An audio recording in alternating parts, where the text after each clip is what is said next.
নমস্কার, দেখছেন কলকাতা টিভির সঙ্গে রয়েছে আমি তসমিনা। শুরু করছি সংবাদ সারাদিন। আমাকে যারা শেষ করতে চাইছে দম থাকলে সামনে এসে লড়াই কর। অনুব্রত ঘনিষ্ঠ তৃণমূল নেতার সমাজ মাধ্যমে পোস্টে বিতর্ক। শিক্ষা সংগঠনের সভাপতির পোস্টে দলের গোষ্ঠীদ্বন্দ্ব প্রকাশ্যে। কারা তৃণমূল নেতাকে শেষ করতে চাইছে? জল্পনা বীরভূমের রাজনীতিতে। অনুব্রত ঘনিষ্ঠ তৃণমূল নেতার সমাজ মাধ্যমে পোস্টে বিতর্ক। শিক্ষা সংগঠনের সভাপতির পোস্টে দলের গোষ্ঠীদ্বন্দ্ব প্রকাশ্যে। আমরা এই নিয়ে আরো বিস্তারিত জানবো। আমাদের সঙ্গে ফোন লাইনে রয়েছেন প্রতিনিধি মনা বীরবংশী। মনা, ঠিক কি জানতে পারছো? দেখো তসমিনা, জানতে পারছি বলতে তুমি জানো যে বীরভূম জেলা তৃণমূল কংগ্রেসের কোর কমিটির কনভেনার অনুব্রত মণ্ডল, সেই অনুব্রত মণ্ডলের একদা অত্যন্ত ঘনিষ্ঠ তৃণমূলের নেতা, বীরভূম জেলা তৃণমূল কংগ্রেসের শিক্ষক যে সংগঠন তার সভাপতি, তিনি প্রাইমারি যে সংসদ তার সভাপতিও তিনি রয়েছেন, সেই প্রলয় নায়েক, তিনি তার সমাজ মাধ্যম অর্থাৎ ফেসবুকে পোস্ট করছেন যে আমাকে আমাদের মধ্যেই কিছু লোক শেষ করতে চাইছে, দম থাকলে সামনে এসে লড়াই কর।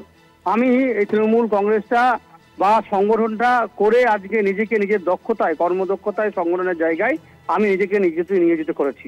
অর্থাৎ তুমি বুঝতে পারছো যে জেলার শিক্ষক সংগঠনের তৃণমূলের নেতা অনুব্রত ঘনিষ্ঠ প্রলয় নায়েক, তিনি লিখছেন ফেসবুকে যে আমাদের দলের মধ্যে, আমাদের দলের নেতারাই তাকে নাকি শেষ করতে চাইছে, দম থাকলে সামনাসামনি লড়াই করতে আয়, এভাবে লিখছেন।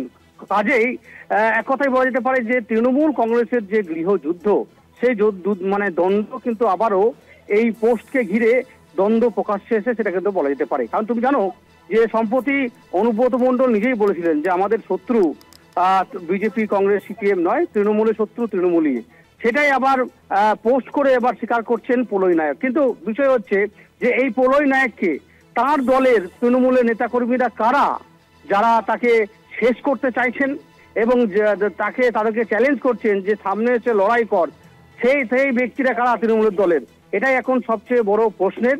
যদিও সামগ্রিক বিষয় নিয়ে অবশ্যই বিজেপি, এ রাজ্যের প্রধান বিরোধী দল, তারা বলছেন যে তৃণমূলের এটাই সংস্কৃতি, নিজেদের মধ্যে লুটে পুটে চেটে খাওয়া এবং তার জন্যই ঘরোয়া দ্বন্দ্ব, এই দলটার কোনো সংস্কৃতি নেই, এভাবে কিন্তু কটাক্ষ করছে। খুব স্বাভাবিকভাবে বুঝতে পারছো যে বছর ঘুরলেই রাজ্যে বিধানসভা নির্বাচন, সেই নির্বাচনের আগে যখন বিভিন্ন রাজনৈতিক দল ঘর গোছাতে প্রস্তুত, ঠিক সে জায়গায় দাঁড়িয়ে বীরভূম তো অত্যন্ত গুরুত্বপূর্ণ একটি জেলা এই রাজ্যের বুকে, যেখানে অনুব্রত মণ্ডল, কাজল শেখের মতো দাপুটে নেতারা রয়েছে, ঠিক সে জায়গায় দাঁড়িয়ে একদা জ্যেষ্ঠ মণ্ডলের ঘনিষ্ঠ তৃণমূলের শিক্ষক সংগঠনের নেতা এই পোস্ট, যে পোস্টকে ঘিরে রাঙামাটির জেলার এই বীরভূমের শাসক শিবিরের রাজনীতিতে বটে, এই বীরভূম জেলার রাজনীতি বাংলায় রীতিমতো কিন্তু জোর চর্চা সেটা কিন্তু শুরু হয়েছে বলা যেতে পারে। তসমিনা, ধন্যবাদ মনা।